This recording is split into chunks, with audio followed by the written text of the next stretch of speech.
안드로이드 스튜디오가 설치되면 아마 바탕화면에 아이콘이 하나 새로 생길 겁니다. 그것을 클릭하거나 혹은 스타트 메뉴, 즉 시작 메뉴에서 들어가 보면은 역시 안드로이드 스튜디오에 대한 메뉴가 확인될 것입니다. 그것을 선택해서 안드로이드 스튜디오를 실행시킬 수 있죠. 그래서 처음에 나오는 화면이 이와 같습니다. 버전에 따라서 조금씩 차이가 날 수도 있겠습니다. 보통은 여기 첫 번째 Recent Project라는 부분이 비어 있습니다. 그러나 여러분들이 프로젝트를 계속 만들다 보면은 이제 이것들이 하나씩 채워지게 되죠. 그래서 처음에 프로젝트를 만들 때는 스타터 New Android Studio Project를 선택하시면 됩니다. 이게 프로젝트를 새로 만드는 거고요. 그 밖에 다른 메뉴들도 같이 볼까요? 두 번째 거는 기존에 이제 안드로이드 스튜디오를 사용을 해서 만든 그런 앱이 있다 그러면 그것을 열 수 있는 버튼입니다. 흔히 이쪽에 나타나게 되는데 만약에 여러분들이 프로젝트 폴더를 바꿨다든지 기존에 개발된 프로젝트를 다른 폴더로 옮겼다든지 했을 때는 이쪽에서 확인이 안 됩니다. 그럴 경우에는 이 메뉴를 선택해서 실제 그 프로젝트가 있는 폴더를 찾아서 클릭해 주시면 되겠습니다. 그 다음에 안드로이드에서 제공하는 여러 가지 기능들을 예제로서 준비하고 있습니다. 그래서 그것들이 이제 이 메뉴로 들어가 보면 이제 나타나 있는데 그것들을 선택해서 여러분들의 프로젝트 디렉토리에 복사해가지고 여러분들이 직접 컴파일해서 실행시키거나 내용을 바꾸거나 할 수 있도록 하고 있습니다. 그 다음에 안드로이드 스튜디오가 아닌 다른 시스템에서 개발된 앱들도 포팅할 수가 있습니다. 주로 이클립스라는 개발 환경에서 그동안 안드로이드 앱이 개발되어 왔습니다. 그래서 이클립스로 개발된 앱들을 임포트해서 이 안드로이드 스튜디오에서 사용하려면 이 메뉴를 사용하시면 되겠습니다. 그 밖에 이제 컨피겨 메뉴는 SDK나 버추얼 디바이스나 이런 것들을 관리해주고 여러 가지 환경 변수를 바꿔주는데 사용할 수 있습니다. 이 컨피겨 메뉴는 안드로이드 스튜디오를 열어놓고 나서도 사용할 수가 있습니다. 어떤 프로젝트를 열기 전에 SDK를 새로 다운로드 한다거나 할 때 이 메뉴를 사용할 수가 있습니다. 그 밖에 이제 여러 가지 다큐먼트들, 매뉴얼들을 마지막 메뉴에서 찾아볼 수 있겠습니다. 자, 그러면 새로운 프로젝트 하나를 이제 만들고 났을 때 화면입니다. 그래서 이와 같이 뉴 프로젝트 팝업 창이 뜨게 되며 애플리케이션의 이름을 넣어주게 됩니다. 이때 이제 컴퍼니 도메인이라는 것을 넣어주게 되는데 이것은 마치 개발자의 아이디와 같은 겁니다. 그래서 이것은 마치 웹의 주소 같은 형식을 취하게 있습니다. 그래서 중간에 닷으로 연결되어 있고요. 마지막에 com이라든지 edu 또는 co.kr 이런 것들로 끝나게 됩니다. 자, 이렇게 설정을 해준 후에 Next 버튼을 누르게 되면은 사용할 안드로이드 버전을 설정하는 창이 팝업됩니다. 기본적으로 4.4 키캣이 선정되어 있죠. 그 전에 버전에서는 이제 2.2 프로요를 많이 하고 있었지만 최근에는 대부분이 키캣보다 더 나중에 나온 버전을 사용하고 있다는 통계에 따라서 기본 설정을 4.4로도 많이 쓰고 있습니다. 그래서 그대로 바꾸지 않고 두고 이제 Next 버튼을 누르게 되면은 이제 다음 창이 또 나타나게 되죠. 이때 나타나는 창은 이와 같고요. 사용할 기본 액티비티를 설정하게 됩니다. 대개의 경우 블랭크 액티비티를 사용하시면 되겠습니다. 그리고 Next 버튼을 누르면 되겠죠. 사실 여기서 액티비티라고 하면은 여러 가지 앱의 형태 중에 하나입니다. 그러나 어떤 앱의 겉모양을 표시하고 사용자 인터페이스를 가지고 있습니다. 자, 여기 있는 액티비티 네임을 주어야 하는데 액티비티 네임은 여러 가지 이름의 재원으로 사용되고 있습니다. 그래서 먼저 이 액티비티 네임은 파일 이름에도 사용되고 클래스 네임으로도 사용이 됩니다. 또한 이와 같이 변형되어서 레이아웃 이름으로 사용이 됩니다. 레이아웃은 처음에 여러분 스마트폰에 나타나는 화면을 구성하는 부위를 말하는 것이죠. 그 다음에 첫 화면에 나타나는 이 타이틀도 여기서 그 이름을 인용하게 됩니다. 여러분이 물론 타이틀을 바꿔줄 수도 있고 실제 여기서 지정했던 이름들을 앱을 개발하면서 바꿔줄 수도 있습니다. 마지막으로 이 액티비티에 보면은 메뉴를 사용할 수 있는데 그 메뉴의 형태를 정의하는 리소스의 파일 이름에도 이 이름이 적용될 수 있습니다. 이 이름들은 기본적으로 액티비티 이름을 따르고 있지만은 여러분 마음대로 원하는 이름으로 바꿔줄 수가 있습니다. 자, 이제 피니시 버튼을 누르게 되면은 이와같이 프로젝트를 생성시키는 작업을 진행하고 프로젝트 생성이 완료되면은 이와 같은 개발 환경이 열리게 됩니다. 자동적으로 준비되어 있는 프로그램의 내용은 이와 같이 첫 화면에 Hello World라는 메시지를 출력하는 앱입니다. 여러분들은 이 앱을 변형시켜서 여러분이 원하는 형태로 만들 수가 있게 되는 것이죠. 그래서 이와 같이 Hello World라는 메시지를 첫 화면에 출력하는 경우에도 관련되어 있는 파일들이 많습니다. 기본적으로 클래스 파일이 필요하고요. 그 다음에 이 화면에 이와 같은 글자가 나타나도록 구성하는 레이아웃 파일도 있어야 되고, 여긴 지금 보이지 않지만은 메뉴가 사용될 경우 메뉴의 형태도 파일로 지정할 수 있게 됩니다. 그것도 자동으로 기본적인 사항을 보여주게 됩니다. 그 밖에 여러 가지 값들도 기본적인 값들을 파일로 지정하게 돼 있고, 여러분들은 그 내용을 수정함으로써 값들을 변경할 수 있도록 하는 형식으로 앱이 개발되겠습니다. 특히 화면을 구성하는 경우 XML 파일 형식을 빌어서 사용을 합니다. 그래서 처음에 나타난 이 창에는 이와 같은 시뮬레이터가 나타나고요. 사실 이 시뮬레이터에 나타나는 이 내용은 그에 해당되는 XML 파일에 있는 내용들을 실행시킨 결과를 보여주는 것입니다. 이 화면에서 여기 텍스트라는 이 탭을 클릭해 보면은 그때 실행된 XML 파일을 확인할 수가 있게 됩니다. 앱 개발 작업에 대한 자세한 내용에 들어가기 전에 먼저 환경 설정을 마무리하도록 하겠습니다. 그 중에 하나가 이제 SDK 다운로드죠. 버전마다 이 디자인 킷들이 다 다릅니다. 그래서 최소한 필요한 버전들의 디자인 킷들을 다운로드해서 준비시켜 놓아야 됩니다. 기본적으로 설치되어 있지 않은 다른 버전의 디자인 킷들도 여러분들이 필요에 따라서 다운로드를 추가할 수가 있게 됩니다. 다운로드를 하는 방법은 여기 나와 있는 이 버튼을 클릭하는 것인데 잘 안 보이죠? 작아서 이 안드로이드 그 로봇 밑에 아래 방향으로 파란색 반전된 화살표가 나타난 아이콘입니다. 이걸 클릭하게 되면 이런 창이 열리게 되고요. 이 창에서 뭔가 한참 계산을 해냅니다. 그래서 당장 필요한 SDK 버전들을 갖다가 찾아냅니다. 그래서 이와 같은 버전이 하나 나타나게 되는데 이 버튼에는 당장 인스톨해야 될 SDK 패키지가 몇 개나 되는지 이렇게 표시하고 있습니다. 그래서 이 버튼을 클릭했을 때 필요한 SDK들을 다운로드합니다. 이건 뭐 금방 끝나는 게 아니라 심지어 한 2시간 정도도 걸릴 수 있습니다. 그래서 이걸 실행시켜 놓고 다른 작업을 하시면 됩니다. 그래서 다른 작업에 크게 지장을 주지 않고 이 다운로딩을 할 수 있습니다. 물론 안드로이드 스튜디오를 빠져나가면 이 작업이 중지되고 다시 들어왔을 때 그 작업이 다시 재개됩니다. 그래서 가능한 한 안드로이드 스튜디오를 빠져나가지 말고 이 작업이 진행되도록 내버려 두시고 한 2시간 정도 기다려 주시면 SDK가 다 다운로드 될 것입니다.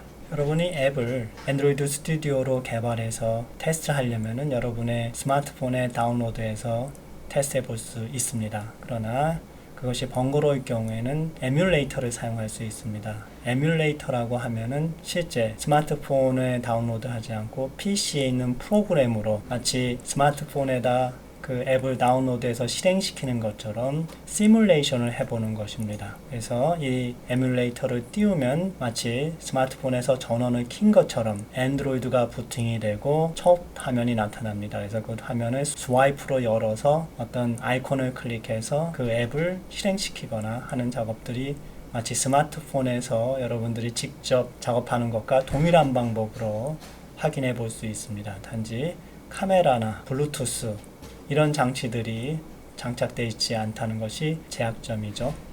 그래서 그 에뮬레이터 장치들을 설치해야 됩니다. 그것은 여기 툴즈 밑에 안드로이드에서 AVD 매니저를 선택하시면 됩니다. 아까 SDK 매니저 여기 있는 이 아이콘을 클릭했었죠. 다시 이 메뉴에서 여기 있는 SDK 매니저 이 메뉴에 해당이 되는 것이죠. 자, 어쨌든 AVD 매니저를 이렇게 선택하게 되면은 이와 같은 창이 열리게 되고 아마 기본적으로 갤럭시 넥서스 API 21 또는 넥서스 5 API 21 뭐 이런 것들이 설치되어 있을 겁니다. 추가적으로 여러분들이 더 설치하고 싶으면은 Create Virtual Device를 눌러서 여러가지 형태의 Virtual Device들을 여러분이 만들 수가 있습니다. 추가적으로 더 설치할 게 없으면 그냥 끝내면 되죠. 자, OK 버튼을 눌러서 자기가 더 필요한 기종을 만들 수 있습니다. 여기는 지금 TV를 더 Virtual Device로 추가하는 과정을 보여주고 있네요. TV 외에도 웨어러블 디바이스, 태블릿 등이 버추얼 디바이스로 등록될 수가 있습니다.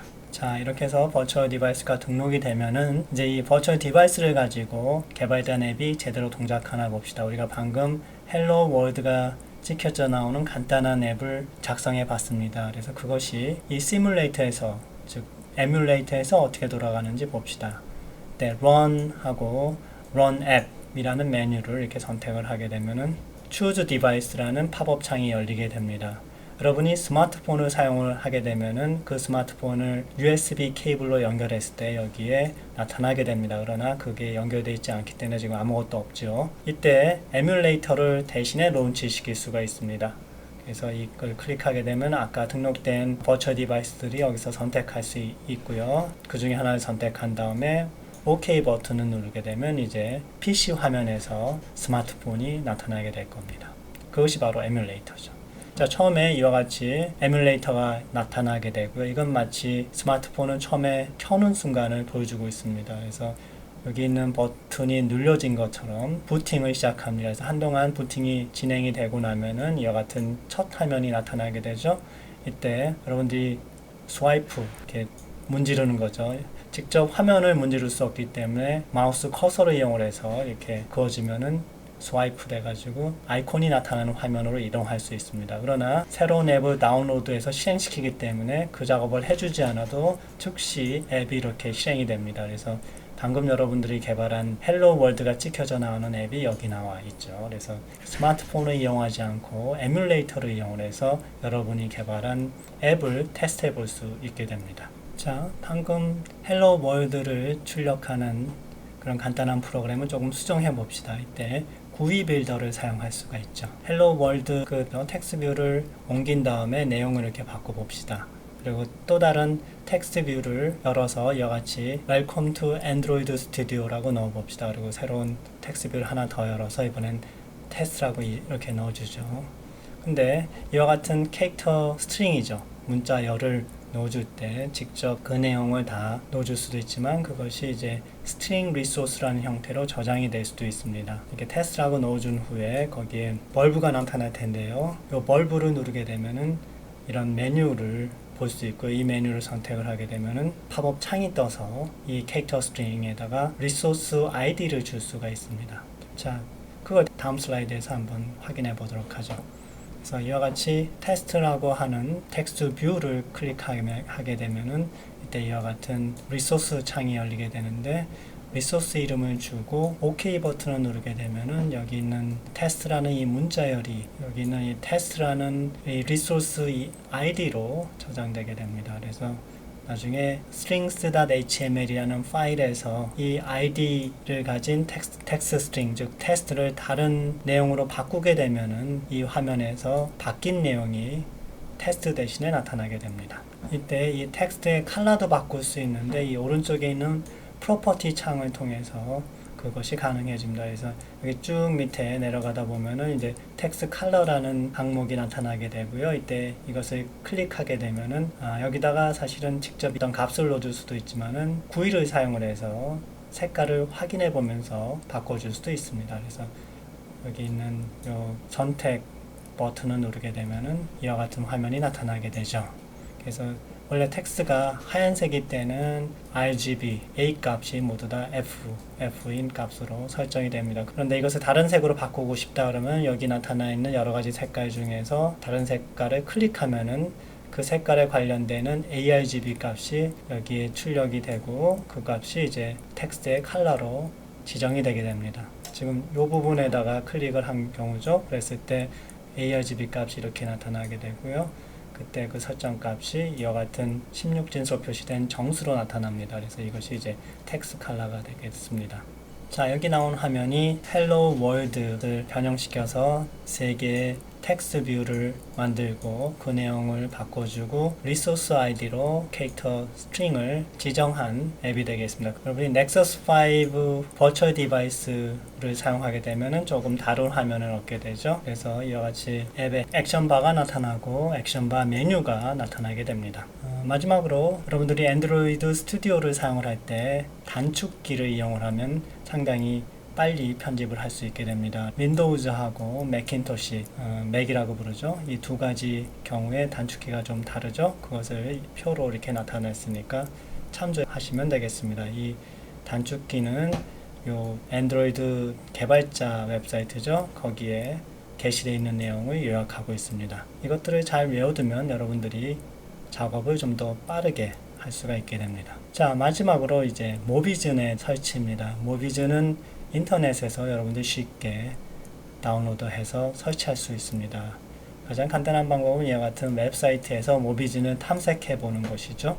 탐색해 보면은 모비즌에 관련된 글들이 이렇게 탐색 결과로 나타납니다. 여러 가지가 있는데 전혀 관련 없는 것들도 있어요. 이런 것들은 관련이 없는 거죠. 그래서 두 번째 거를 선택을 하게 되면은 지금 우리가 원하는 모비즌이 설치됩니다. 우리가 원하는 것은 스마트폰에서 나타난 화면이 PC 화면에서도 나타나도록 하는 것이죠. 그래서 두 번째 거를 클릭하시게 되면 이런 화면에서 나타나는데, 이것을 이제 다운로드 하려고 하면은 이런 메시지를 만나게 될 거예요. 이건 뭐냐면은 여러분들이 사용하는 익스플로러 버전이 지금 모비즌 기능을 실행시키기에 적당치 않다 하는 겁니다. 그래서 버전을 인터넷 익스플로러 10 이상을 사용하든지 혹은 구글 크롬을 사용하도록 하는 것이죠. 그래서 저 같은 경우는 이제 이런 이유도 있고, 또 안드로이드 스튜디오 관련돼 가지고 여러 가지 매뉴얼이나 이런 것들을 보려면은 구글이 훨씬 편합니다. 그리고 인터넷 익스플로러에서는 잘 동작하지 않는 웹페이지들도 있습니다. 그래서 주로 구글 크롬을 많이 사용을 하죠. 구글 크롬을 다운로드 하도록 했습니다. 그래서 크롬을 이렇게 네이버에서 서치해 보죠. 그러면 이와 같이 구글 크롬이라고 나타날 테고요. 링크를 클릭해서 들어가서 보면은 그 홈페이지가 나타나게 되죠. 네, 다운로드 버튼이 있고요. 이걸 클릭해서 이제 구글 크롬을 다운로드 하게 됩니다. 그래서 먼저 해줘야 될 게 항상 이 라이선스 어그리먼트죠. 동의하고 설치하게 되면은 다운로드 돼가지고 그것이 여러분들의 메뉴에 다 설치하게 됩니다. 그래서 처음에 이와 같이 크롬을 설치하게 되면 여러가지 환경 설정 이런 것들을 할 수 있도록 되어 있습니다. 자, 이제 구글 크롬이 설치되어 있으니까 다시 모비즌을 설치해 보죠. 모비즌을 또 구글에서 서치해 봤더니 이렇게 나오네요. 그래서 뭐 관련 없는 것들이 많고요. 이것이 그래도 가장 관련이 있어 보이죠. 그래서 이걸 클릭해 보면은 이런 화면으로 들어가게 됩니다. 이때 모비즌 앱 다운로드, PC 설치 이런 것들을 차례차례로 진행하시면은 모비즌을 설치해서 여러분들이 이제 스마트폰과 연결해서 쓸 수 있습니다. 중간에 모비즌 회사의 웹사이트에 계정을 하나 만들어줘야 되고요. 그래서 보통 이메일을 많이 사용을 합니다만, 그리고 비밀번호를 설정해 줘야 됩니다. 그래서 매번 이 기능을 사용할 때마다 이 계정에 로그인 해가지고 연결시켜 줘야 되는 것이 필요하게 되죠. 여러분들이 이와 같은 툴을 다운로드해서 설치해 보는 것은 벌써 여러 번 해봤을 겁니다. 지금 설명한 방법들을 참조해서 모비즌을 설치해서 여러분들이 나중에 개발된 앱을 발표장에서 시연할 때 아주 적절히 써먹을 수 있기를 바라겠습니다. 자, 이것으로써 첫 번째 안드로이드 앱 프로그래밍 강의를 마치도록 하겠습니다. 수고하셨습니다.